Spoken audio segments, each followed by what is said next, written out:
We're now 2 weeks removed from that raid and less than 100 days from the midterm elections as we await what we expect will be a heavily redacted affidavit. We could get it any time between now and noontime on Thursday. Joining us now for more, former DOD Chief of Staff and former Deputy Assistant for Counterterrorism, Kash Patel, back with us this morning. Kash, good morning. Good to see you. Morning.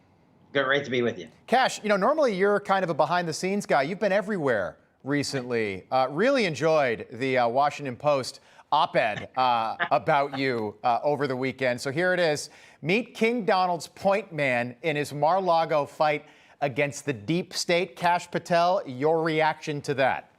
You know, when the Washington Post spends months doing hit pieces on you, and I think this is the second one by that genius journalist over there. Yes. You just kind of know you're over the target. And look, I know this from my time at Russia, running Russiagate for Devin Nunes, and I know we keep going back to it, but I'm trying to bring people back to it because this is what the Mar-a-Lago raid was about, and David Ignatius over at the WAPO knows this. There's documents in there that need to be made public that were never released to the public when Devin and I were trying to do that, and that's exactly what President Trump was doing when he was being a transparent president. So they come out and write, what do they do? Their last measure is write a hit piece on the person, and I've been chosen by President Trump to be his representative of the National Archives and assist in this process. And of course, he writes about that, my children's book, and, which is hilarious, I think, because I think I wrote that children's book at a reading level so he could understand Russiagate. And maybe that's why he wrote the hit piece and announced my sequel. Yeah, when I saw that, I was like, I almost sent you an email because I was stunned that they were writing about Kash Patel, just because it seems like, again, that they will do anything to try and take down Donald Trump and anybody who is connected to the former president. The Wall Street Journal, I want to get your take on this. They said the first Trump presidency began with the never-ending Russia collusion narrative. Now we have its offspring, the classified documents narrative. Is that a good way to sum up what we've witnessed over the last 2 weeks?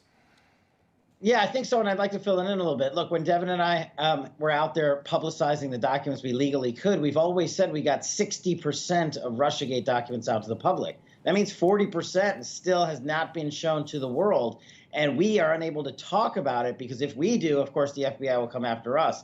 And what President Trump did was he was courageous enough to say, look, there's no threats to national security here. I'm declassifying these and also everything related to the Hillary Clinton email investigation, along with other things. Because what they do is they show the FBI and DOJ corruption.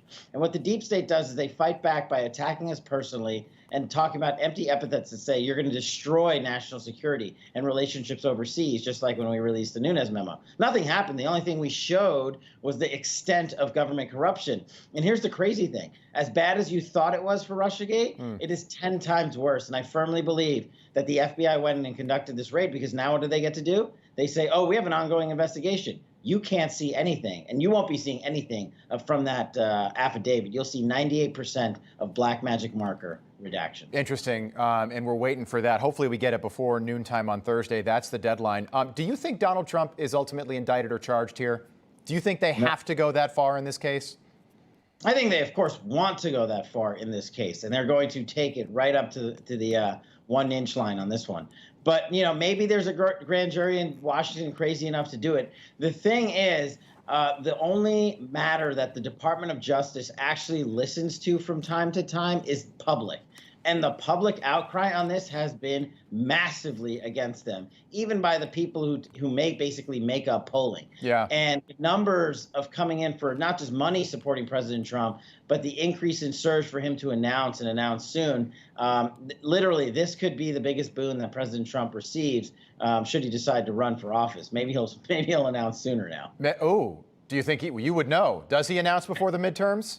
I don't think so, but he's pretty fired up about all this stuff, and maybe it coincides with the way America is trending right now. We're already going to get a landslide in the midterms, but every time I think I know what he's going to do, he shocks you and does it differently. Yes, and the New York Times had a headline over the weekend basically talking about the chaotic exit from the White House.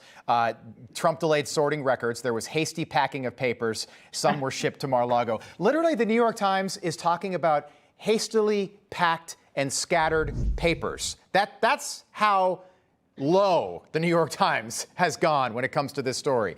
Papers, documents, and they raided a former president's house. I don't think it rises to the level. Who knows? Maybe they've got more. Kash Patel, enjoyed having you on. As always, we'll do it again soon. Keep us posted.